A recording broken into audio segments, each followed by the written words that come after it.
चरवाहा बालक और भेड़िया। एक गांव में एक चरवाहा बालक रहता था। वह रोज अपनी भेड़ों को लेकर जंगल के पास स्थित घास के मैदान में जाता।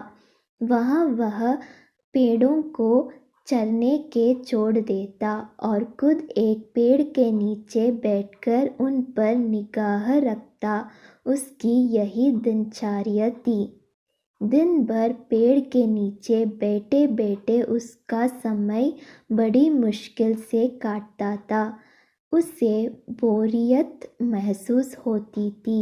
वह सोचता कि काश मेरे जीवन में भी कुछ मज़ा और रोमांचक आ जाए। एक दिन भेड़ियों को चरता हुए उसे मजाक सूझ आया और जोर जोर से चिल्लाने लगा, भेड़िया आया, भेड़िया आया। वहां से कुछ दूरी पर स्थित खेतों में कुछ किसान काम कर रहे थे। चरवाहे बालक की आवाज़ सुनकर वे अपना काम छोड़ उसकी सहायता के लिए दौड़े।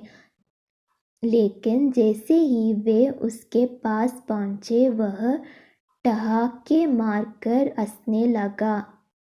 किसान बहुत गुस्सा हुए, उसे डांटा और चेतावनी दी कि आज के बाद ऐसे मजाक मत करना। फिर वे अपने अपने खेतों में लौट गए।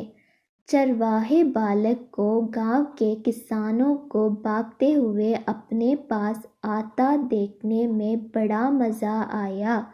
उसके उनकी चेतावनी को गंभीरता से नहीं लिया। अगले दिन उसे फिर से मस्कारी सूझी और वह फिर से चिल्लाने लगा, भेड़िया आया, भेड़िया आया।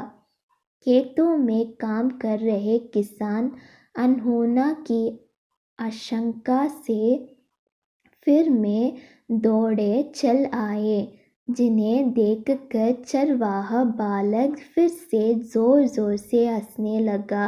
किसानों ने उसे फिर से डांटा और चेतावनी दी, लेकिन उस पर इसका कोई असर नहीं था। उसके बाद जब जब वह किसानों को इसी तरह भेड़िया आया कहकर बुलाता रहा, बालक के साथ कोई अनहोना ना हो जाए, ये सोचकर किसान भी आते रहे। लेकिन वे उसकी इस शरारत से बहुत परेशान होने लगे थे। एक दिन चरवाहा बालक पेड़ के छाया में बैठकर बांसुरी बजा रहा था कि सच में एक भेड़िया वहां आ गया। वह सहायता के लिए चिल्लाने लगा, भेड़िया आया, भेड़िया आया। लेकिन उसकी शरारतों से तंग आ चुके किसानों ने सोचा कि आज भी ये बालक उन्हें परेशान करने का प्रयास कर रहा है, इसलिए वे उसकी सहायता करने नहीं गए। भेड़िया उसकी कुछ भेड़ों को मारकर खा गया। चरवाहा बालक दौड़ते हुए खेत में काम करने किसानों के पास पहुंचा और रोने लगा, आज सचमुच भेड़िया आया था, वह मेरे कुछ भेड़ों को मारकर खा गया। किसान बोले, तुम रोज हमारे साथ शरारत करते हो, हमें लगा कि आज भी तुम्हारा हृदय वही है। तुम हमारा भरोसा खो चुके थे, इसलिए हमें से कोई तुम्हारा मदद के लिए नहीं आया। चरवाहा बालक को अपनी गलती का एहसास हुआ और उसने प्रण लिया कि वह फिर कभी झूठ नहीं बोलेगा और दूसरों को परेशान नहीं करेगा। सीख, बार बार झूठ बोलने से लोगों की विश्वास पर चोट पहुंचती है और उनका विश्वास टूट जाता है।